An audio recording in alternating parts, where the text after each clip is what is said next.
Apps can do a lot of cool things. You could order dinner, gamble on your favorite team, and track your health. You could even get a mortgage. One click and you can be approved. I'm not sure by who or what country they're in.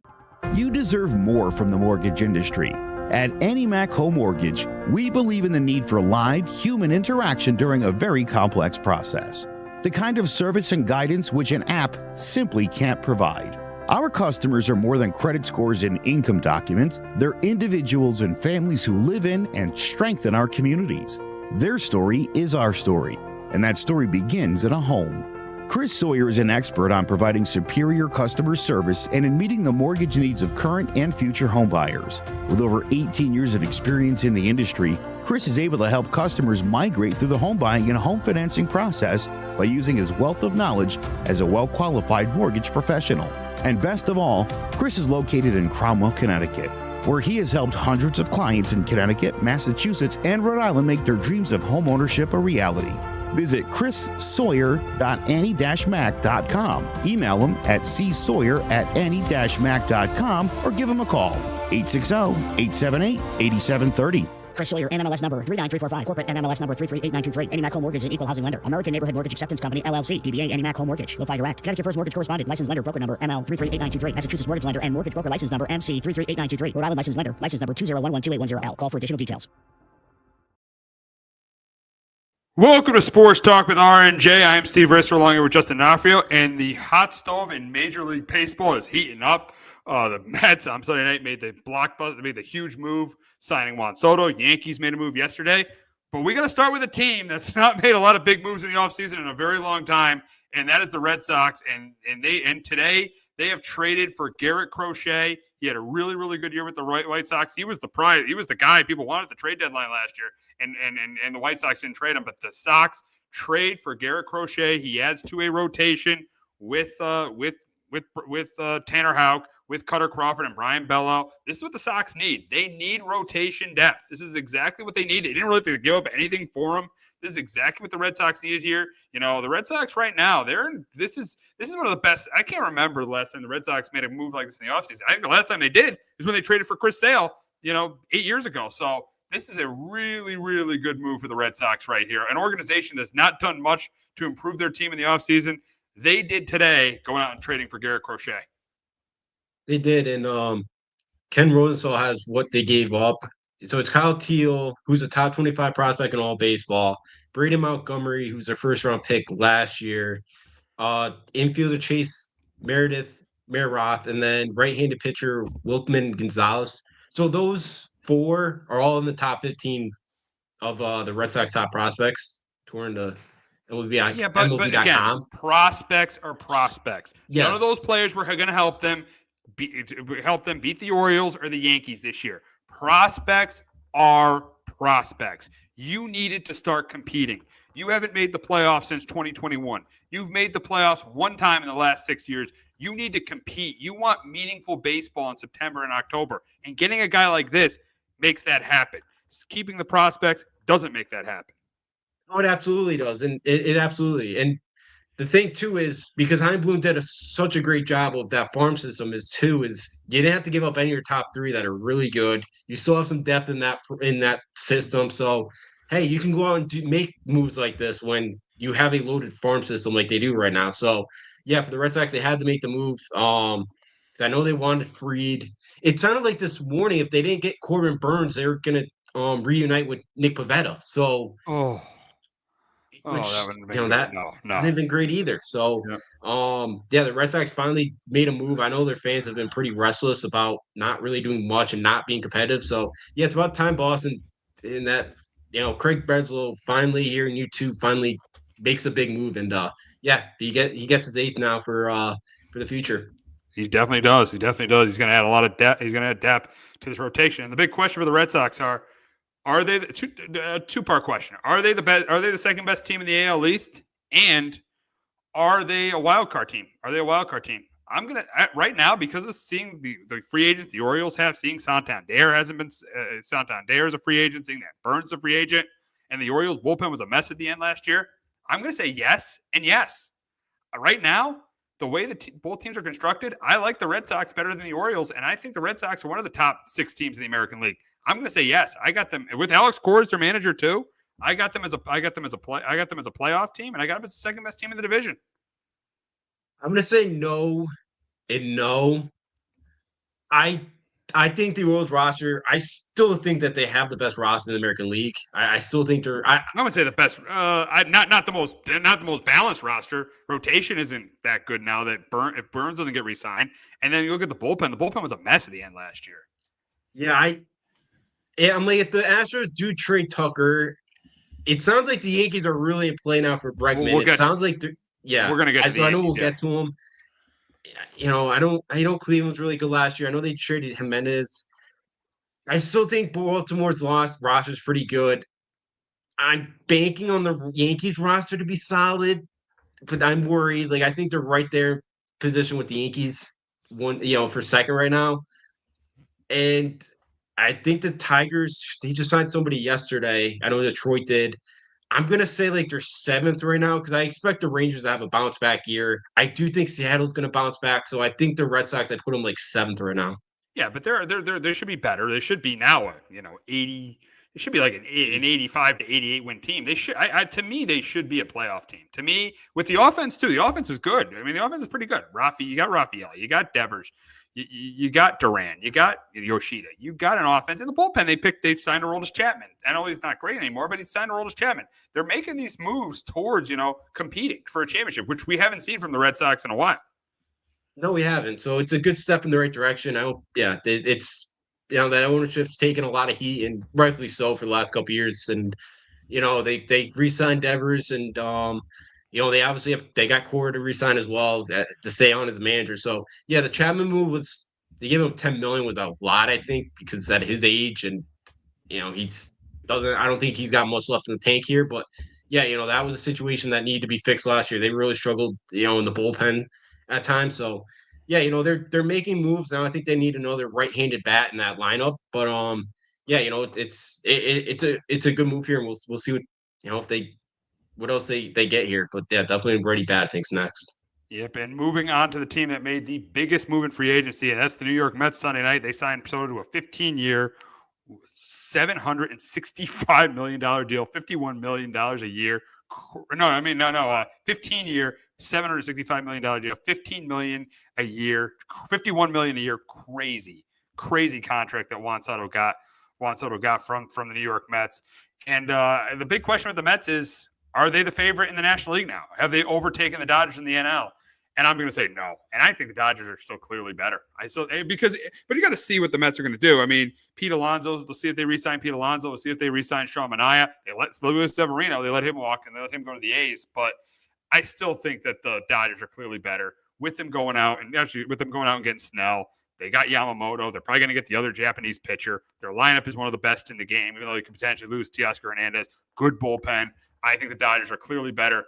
They're better in the rotation. They're better. They got a better bullpen. And right now, with Alonso not re-signed, I think their lineup is as good or better than the Mets. So I don't think the Mets have overtaken the Dodgers. No, I'm with you. I still think the Dodgers are the better team, and that rotation is going to be healthy next year. And yeah, I think the Yankees. I know. So for that new Japanese guy, I know the Yankees are going to be on him as well. The Dodgers are probably going to be on him as well. So who knows who signs him? But that could help as well. You'll get Ohtani back next year in that rotation as well. So yeah, I still think the Dodgers are the better team in that, and they'll probably get Teoscar Hernandez and re-signed as well. So yeah, I think the Dodgers still are number one in the NL. Yeah, I agree. I think the Dodgers are. Yeah, I agree. I think the Dodgers are definitely still the best team. I think they're the best team in baseball. They're the best team. They're definitely the best team in baseball because the National League's better than the American League. So I do think they're the best team in baseball. But I do think it was a big signing by the Mets. But here's the thing with the Mets: they got to get Manaea re-signed, and I think they got to get Alonso re-signed because if you lose a bat like Alonso and get a bat like Soto, it doesn't make that huge of a difference. I mean, it makes a difference, but not that big of a difference. Yeah, no, yeah, definitely because the thing with Soto is probably in 5 years he's going to be a DH too. Like, he's not a great outfielder. I know Pete had a down year, but I wonder because it was the contract year. I know he had some big moments in the postseason that really helped. And he's like a fan favorite there. And you do have an owner who's got $20 billion. So this is it's a toy for him. It's really a toy. So yeah, he could kind of sign Pete Alonso. They probably will because what he's asking for, I don't think any other team's really gonna bid for him. So yeah, they'll probably get him. They'll probably, they'll have a chance next year to with the Dodgers maybe knock them off. But yeah, we gotta see what else they do. And the Clay Holmes one, good luck with that. I know they might turn him into that's an experience. They might turn him into a starter, Clay Holmes. When that guy's got somebody on base, you never know where that ball's going. I don't know about that, but hey, good luck. Exactly. But now, are the Mets the best? Now, the next question is, are the Mets the best team in the NL East? And I'm going to say no. I'm still going to say the Phillies. I'm going to still say the Phillies because I like the pitch. With Nola and Wheeler at the top of that rotation, they still got a really good lineup. Yes, the bullpen's very questionable, but the Mets bullpen's a little questionable too. I know it's better, but it's still questionable. I think because of the rotation and the lineup is, their lineups are close. I'm still going to go with the Phillies. But it could change. If the Mets sign Manaea and Alonso, I'm going to say yes. It depends on what the Mets do, to me. I think they're ahead of the Braves, no matter what happens. But with the Phillies, it depends on what they do. Yeah, I'm with you. I think I would have the Phillies there. I think they're a really talented team, and they don't need a ton of Phillies. They do need another bullpen guy, I think, and to help them out there. But yeah, that lineup's really consistent. I know there's talks of maybe trading Alex Bolton this offseason. But I really like what the lineup 1 through 9. And yeah, like if the Mets sign a Manaea, they sign Pete Alonso, then yeah, maybe they get close, but they do, as you mentioned, need help in that bullpen as well. And yeah, the Braves, I know they had a ton of injuries last year, but losing Fried, I think they definitely need another probably 2 in that rotation to really feel good about them winning the NL East at this point. Yeah. I think the Mets and Phillies are definitely the top 2 teams in the division. I think the Mets could be the best team in the division. I think they're a top 3 team in the National League. I think you put them there with the Padres are close, but I think the top 3 are the Mets, the Phillies, and the Dodgers. I think those are the top 3 teams in the National League. Yeah, I wouldn't disagree with you there. Yeah, I think the Mets, Phillies, and Dodgers are the top 3 teams in the National League. Now, moving on to the Yankee angle of this, and with Soto, and they made an effort. They went 16, I think, for 160. I think their offer was $47 million a year, $4 million less than the Mets. So they did everything I feel like they did everything they could. But how big of a disappointment is this for Hal Steinbrenner and the Yankees? I think it's a disappointment seeing the year he had, but.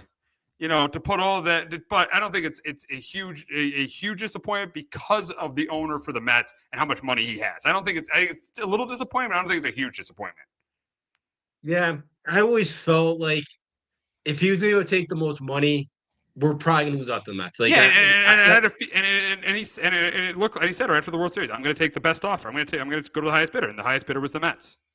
Yeah, so it was always you always kind of felt that because. I don't get why people got on Hal Steinbrenner because it's like he could have offered 765, but Boris would have gone back to the Mets and Steve Cohen would have offered 800 million if he could have.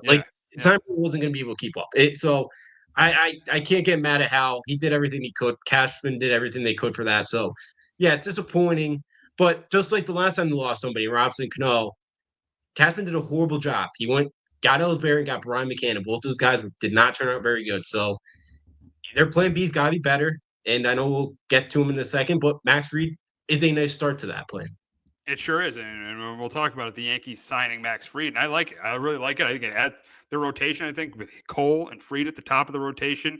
You got Rendon, you got Luis. We'll see if they hold on to Luis Heel. But yeah, I like this. I got Clark Schmidt, so I like this. I like this signing. This is the highest ERA in baseball the last 5 years. I really like this signing for the Yankees. So I think their plan B has gone really well. And we've seen other moves for their plan B. Talk about Cody Bellinger, Teoscar Hernandez, trading for Kyle Tucker. And I think also they got to get a bat. Either those 3 guys or sign Christian Walker because they lost 2 bats in this lineup.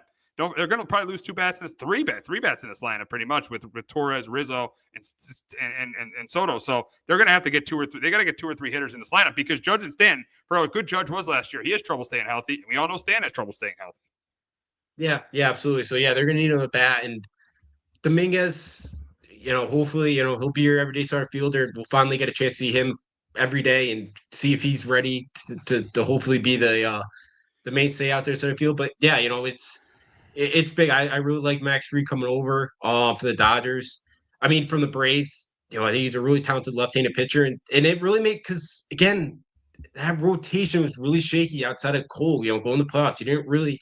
It was you don't really know what to expect from Luis Seal in a playoff series, and it sounds like the Astros really want Luis Seal and they want Seiya Suzuki from the Cubs. So, sounds like you might have to probably give up a Luis Seal. So Max Fried kind of helps you out in that sense if you do end up losing a Luis Seal or another starter. So yeah, I really like it. I really like the top in that rotation. And they definitely do need another bat here or two. Yeah, a couple bats here.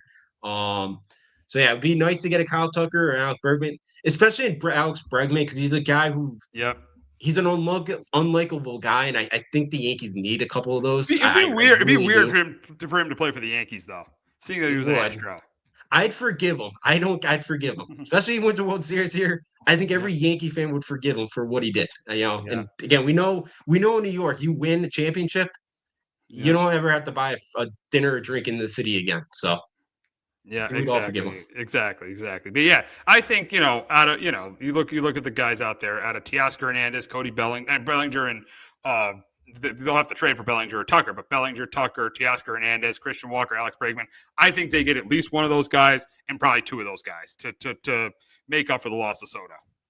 Yeah, absolutely. And if they do, that's good because again, you don't have to spend the whole 670. I know people want to spend the whole $760 million at the end of Soto, but I don't think that's the right way to go about it. I think you find the guys that fit, just like Billy Beane said in Moneyball. We got to go in the cheaper option after they lose Giambi. Yep.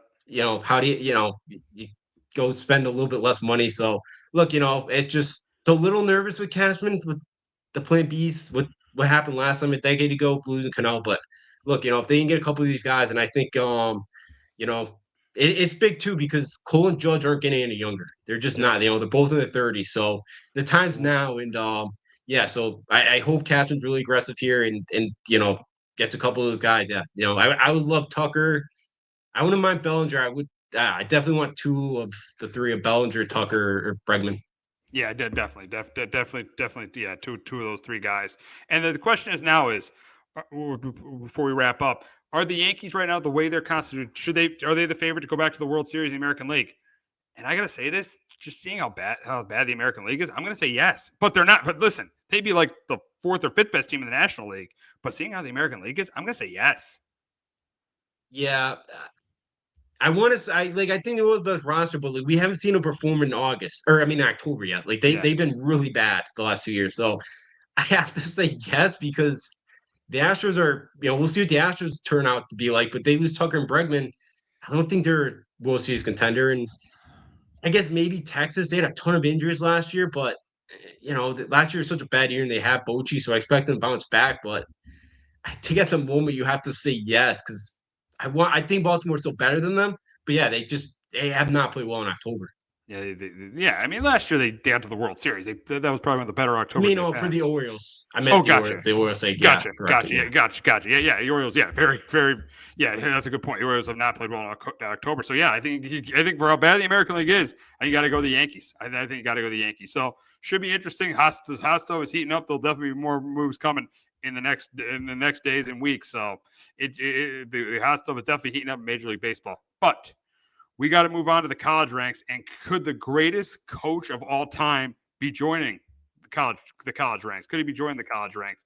But before we talk about that, we're going to hear from our friends at JPEG Financial and Shamrock Home Inspections. Do you have a 401k and some savings for future retirement, but don't even know if it's enough to live off of? How much is enough? How often are you thinking about it? The team at JPEX Financial Group can help set your mind at ease. We specialize in creating strategies in the planning and managing of your financial, educational, and investment needs. We help clients pursue their investment goals with sound financial strategies.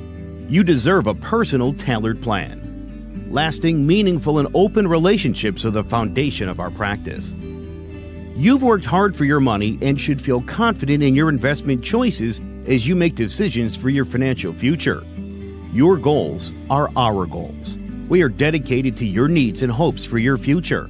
Visit our website and give us a call at 860-430-5397. Securities offered through Raymond James Financial Services, Inc., member FINRA, SIPC. Investment advisory services offered through Raymond James Financial Services Advisors, Inc. JPEX Financial Group, LLC is not a registered broker-dealer and is independent of Raymond James Financial Services. JPEX Financial Group is located at 78 Eastern Boulevard, Glastonbury, Connecticut.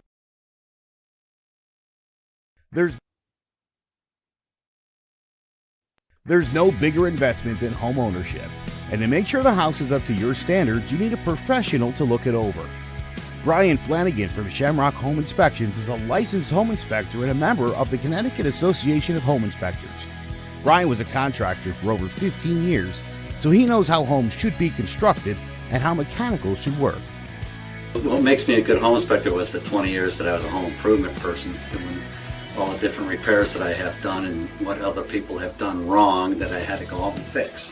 So I have a pretty quick eye on seeing what's right and what's wrong. Before you move, call Shamrock Home Inspections. Before you make the biggest investment of your life, call Brian Flanagan from Shamrock Home Inspections at 860-268-2566 or visit shamrockhomeinspectionct.com. So it's actually this Belichick to North Carolina thing. I thought last week, all right, he's just doing an interview, and now it's getting to a point where he very easily is close to taking this job. I hear that North Carolina is reportedly finalizing a deal to make him the head coach. I mean, I don't know if that's totally true, but I mean, this is closer than people think, and I think this is going to happen. I really do. I think he's going to become the next coach of UNC, which is crazy. It's crazy how Belichick can go from the greatest coach of all time to taking a job at North Carolina when there's going to be jobs open in the NFL. It just shows you how desperate he is to coach. Yeah. I wonder, does he not think he have much interest in the NFL level then? If he really I think so. I don't think he wants to get shut out like he did last year. Yeah, I don't think he does either. I saw it last week too when I was away, and I thought it was kind of fake news at first. Like I didn't really buy it, and then kind of over the weekend, it saw it again. It kind of felt like, oh, maybe this is actually a real possibility here. I love Bill. He's going to be there for what, 2 years, and then if he really goes to see Belichick, I don't think Steve's ready to be a head coach. No, and the thing is, he'll probably be there for a year or two, and then if he does well, an NFL job opens, he'll jump to that. He's not going to be there for a while. He's not going to be there for a while, regardless. He could either retire if he doesn't have an NFL. I don't think he's going to be there for more than 3 years. So I don't know about this move for North Carolina. Yes, they'll be better because he's a great coach, but how is he going to be able to recruit? That's another question. You got to be able to recruit players. He's got to recruit them daily too. It's different in college sports. You got to recruit them daily. You got to recruit them to stay. And with his methods, I don't know how much 18 and 19-year-olds are gonna gravitate towards a coach like Bill Belichick. I know he's the greatest coach of all time, and I don't know how they're gonna gravitate towards him. Yeah, like for Bill, I don't think he's gonna land 5 stars. I think the kids he's gonna land are like the 3 to maybe low end 4 stars who want to be coached up.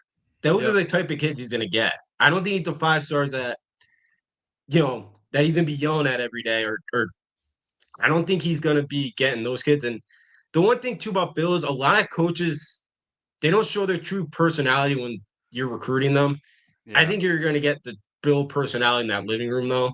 Yeah. So I don't think kids would be surprised, but yeah, I think he gets the 3 to 4 that want to be coached up to get to the NFL level. But yeah, I also don't know what North Carolina's NIL budget is for football. It sounds like he wants that up, like he wants that more towards the top. I don't know. North Carolina's basketball is always gonna be number 1 there. So I don't know if they're fully bought in because to be a contender. But actually I wanted to mention this out the top too. I heard somebody this morning I was listening to that's tied to North Carolina program. He said reportedly, from what he's heard, somebody with did not have authorization to offer Coach Belichick the job did. So he's thinking maybe that's also why this has been so wonky the last 24 hours. But so that's another thing too. But yeah. So I think he could recruit 3 to 4 star kids, but I don't think he's landing many 5. No. And Jason Jones said North Carolina is nearing a deal with Bill Belichick Jonathan Jones says, from CBS says, North Carolina is nearing a deal with Bill Belichick to become his next head football coach. Sources tell the NFL on CBS, but nothing has been finalized. But yeah, I think this is real. I think it is real. And I think, again, I think he's afraid. I think, honestly, he's afraid he's not going to get hired again. I think he really is. I think he is. He doesn't want to get shut out. I think he's just desperate to coach. But I think what's going to happen is he'll have one or two good years, and he'll jump to the NFL and try to break Shula's record. Because I just don't think this is the end game for him. I think he really wants Shula's record. I think he really, really wants Shula's record. That's why him and Bob Kraft are at odds right now, because Kraft fired him and prevented him from getting Shula's record with the Patriots. So yeah, I think he really wants Shula's record. So I think he's gonna take the job. And he'll obviously brings his son over with him. Yeah, it'll be interesting to see how that pans out. And thing is, he's very close to Nick Saban, as we both know. Yep. Saban got out because of the landscape now. So now we're going to see Bill Belichick get in. So yeah, maybe you're right that he's so desperate. He wants to get back into coaching and show NFL teams that he still has it and he still has what it takes to, win. And I can't believe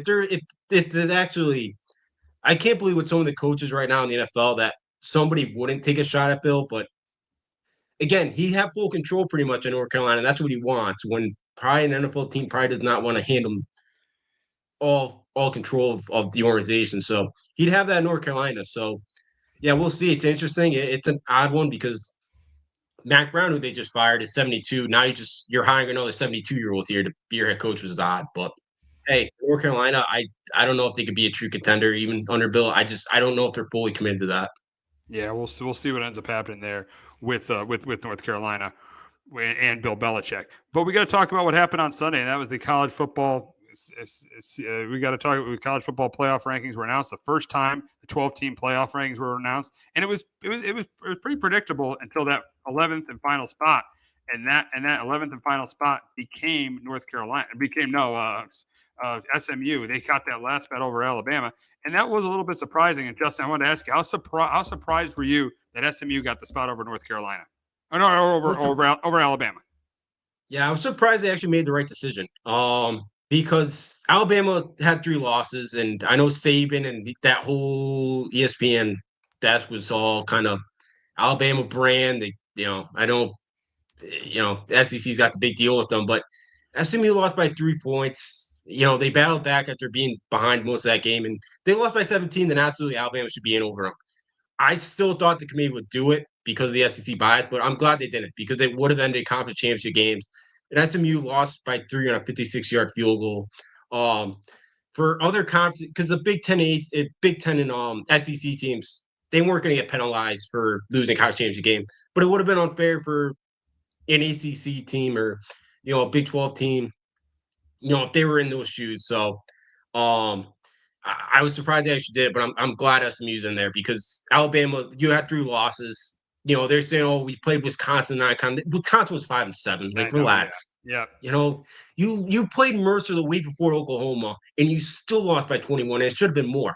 And then Oklahoma turns around the next week and loses big deal at LSU. So it was win your football games you're in. So Alabama 9-3. They should not be crying like they are right now. Exactly. And yeah, I thought it would be Alabama. I wasn't shocked, because I thought the committee actually was pretty consistent, not penalizing teams that didn't play in their conference championship game. They didn't penalize Texas that much. They had them drop from 1 to 5 with their loss, and they couldn't get a bye. They didn't penalize Penn State that much. They dropped them from 3. I think they stayed the 5-6 seed.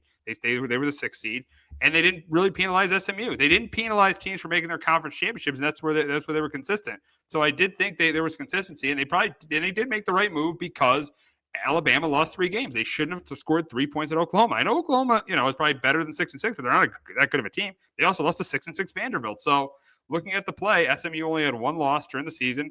We said it before the show. If SMU got penalized, that probably would be the end of conference championship games, because SMU would have been penalized. So I think they did the right thing, and I think they did the right thing putting SMU in. Yeah, they absolutely did. And also too, the SEC was down this year. There was not that dominant team this year.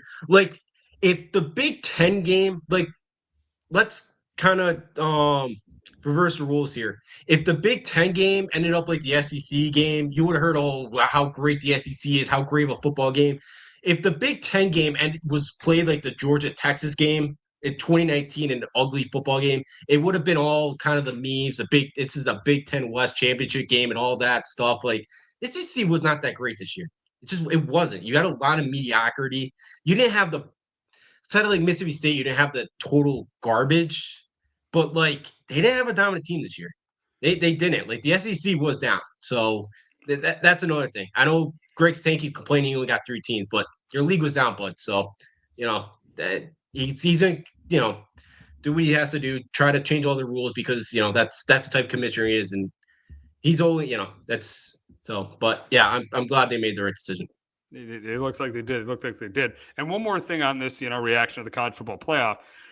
Do you think they have to change the seeding? So if you look at the seedings, I think they're a little bit messed up. Look, because you look at a team like Oregon, they went undefeated, and they got to play the winner of Ohio State and Ohio State and Tennessee. And then you look at a team like my team like Penn State. They all they have to do to get to the semifinal. All James Franklin has to do is beat SMU. I know SMU is a good team, but Penn State's a 9-point favorite, and then Boise State on a neutral field, and they're in the semifinal. And you look at Oregon, who went 13-0. They might have to face Ohio State, one of the best rosters in college football. I think the seeding needs to change. I don't think the 4 conference champions should be getting buys. I think that needs to stop. I think the seeding needs to change. I know I'm with you there. I do think the seeding needs to change because you talk about Oregon. There's a possibility if they play Texas in the semifinals, that game's played at the Cotton Bowl, or Dallas. Like, that would be pretty unfair to the Ducks too as a 1 seed. So yeah, I'm with you. I think they do need to change that up. I think in 2026, you're going to see this thing go to 16, where it's going to be like 1 through 8 are going to get home. There might get a bye, and then 1 through 8 get like a first round home game. So it'd be interesting. I wouldn't be shocked if they change it next year seeding wise. But in 2 years, I think it's going to 16, and it's going to be different. So maybe we have 1 more year of this, but I do think it's going to change. Yeah, it needs to because this is not. I don't like this. I don't like this. It benefits my team, but it does not Penn State. But it is not good. It's not good for Oregon to have to play Ohio State and then Texas in the semifinal. But yeah, so it's just not good. It's not. I don't think it's good at all. So but overall, committee I think did a really good job in their first year with the 12-team playoff. I think they did a really really good job with it, and it should be exciting. It should be an exciting 12-team playoff that starts next week, and we'll definitely be talking about that. But we got to get to some of the stuff in college football that's happening this week. And Saturday night is the Heisman Trophy ceremony, and it's pretty obvious who's going to win. It's obviously going to be Travis Hunter. Guy played 2 positions on a team that almost made it to the Big 12 championship game. He was clearly the best player in college football. He's the guy that I feel like if the Patriots and Jaguars get a high pick, they're not going to trade down because they're not going to miss on Travis Hunter. I feel like he's going to easily win this. You got Genty, you got Cam Ward, and you got Dylan Gabriel, but I think this is going to be Travis Hunter in a runaway. Personally, I think Austin Genty should get the award because he almost had 2,500 yards, and I don't think Boise State's 11-1 with him. I know Travis Hunter, yeah, maybe Colorado's not 9-3 without him, but Boise only lost by 3 at Oregon in the beginning of the year, and he went for, I believe it was 192 yards into Oregon with 3 touchdowns against the Ducks.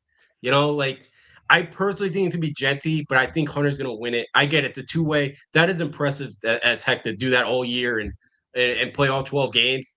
I just think Genty made the biggest impact to his team.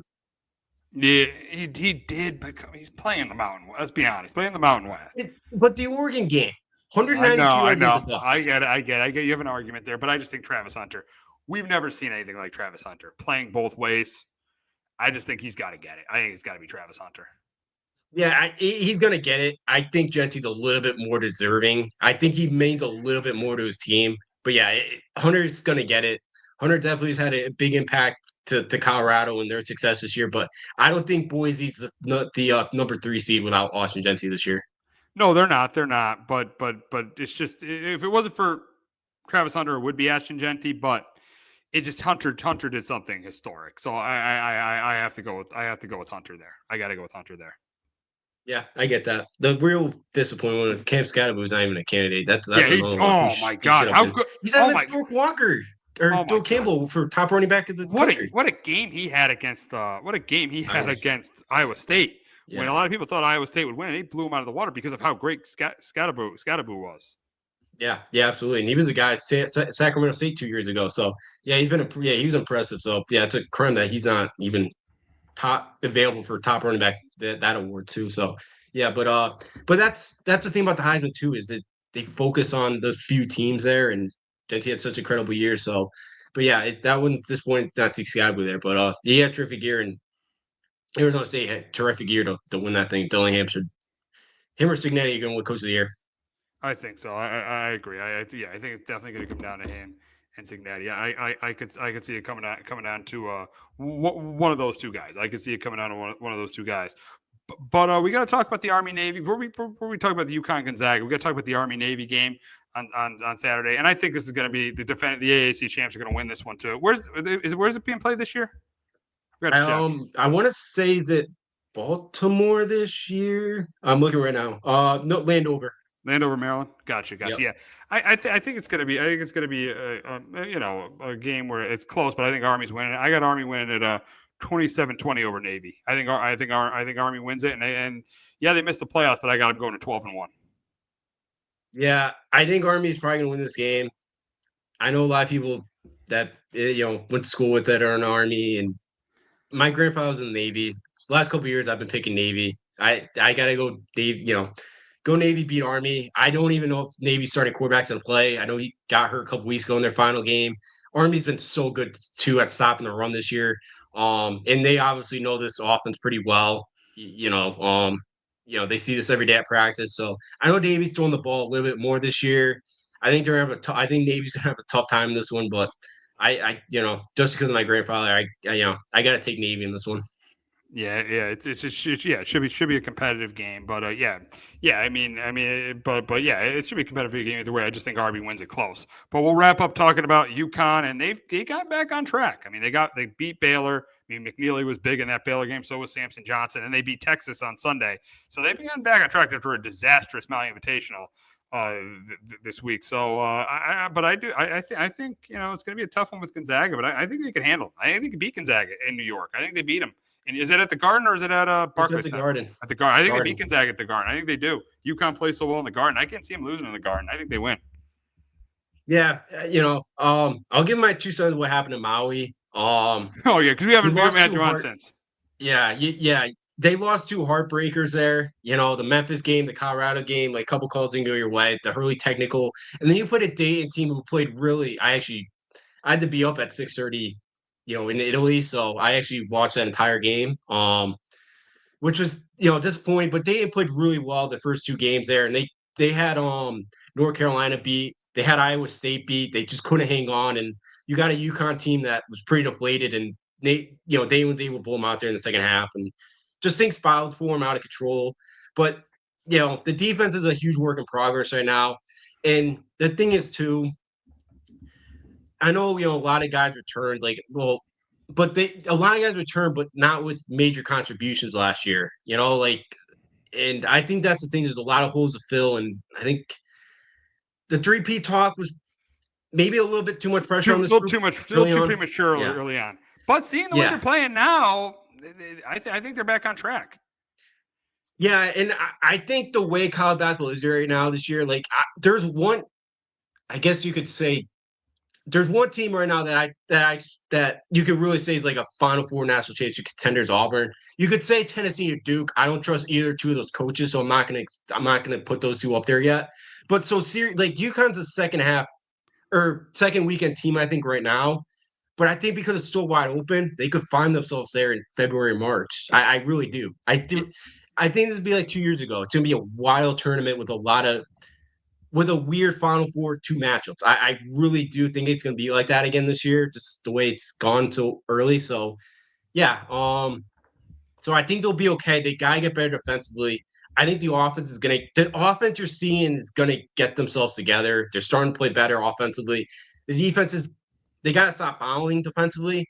So I think they'll be okay. And the Big East too, I hate to say it's not ACC bad, but it's bad this year. It is down, and Creighton lost one of their best players. Yeah, Popeye just hurt. Yeah, so that's going to hurt. I'd say it's pretty much down to UConn, Marquette, and I might say St. John's. Unfortunately, I think Rick and again, the Carnesecca too with his pass. I kind of believe in that type of stuff too. So I wouldn't be shocked if St. John's there at the end. So they can't lose a Seton Hall on the road this year like they usually do at Pencil Center. But No. so like I think UConn's going to be okay. They might not be a title contender, but we'll see. But yeah, going this game, Gonzaga, I think they're soft. They blew like an 18-point lead in the second half. They don't have a true rim protector. They're really good offensively. I think they have a little bit more depth than they did last year. I think Ken Palm's got this as a 4-point, or Gonzaga's a 4-point favorite in this one. So I think, I could see UConn winning this one. I think it's be an absolute shootout.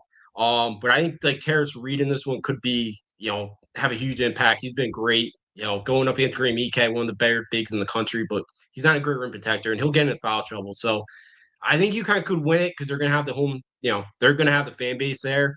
But it's going to be a tough one. I do think UConn could pull it out, but they needed 2 of these 3. They really did because going back to Big East, it's going to be hard to build a case this year with right now like St. John's and Marquette really being like the only Q1 wins right now. So yeah, they can get all 3 of these would be beautiful and you're going to be fine. But I think they could pull it out here on Saturday night. Yeah, you're definitely right about that. They need to get 2 of those 3 over Texas, Baylor, and Gonzaga, and they already got 2 of them, and I think they're going to get a third. So we'll see what ends up happening there. But that's going to wrap it up this week on Sports Talk with R&J. For Justin D'Onofrio, I'm Steve Risser. We will be back next week talking about Week 16 of the NFL season. We'll be talking about the first round of the college football playoffs and any hot stove news that comes our way. Have a great weekend, everyone.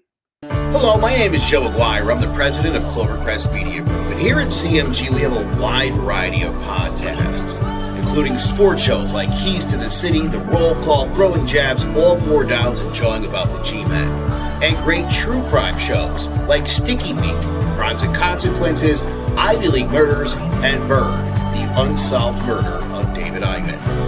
You can find all these podcasts and so much more by visiting clovercrestmedia.com.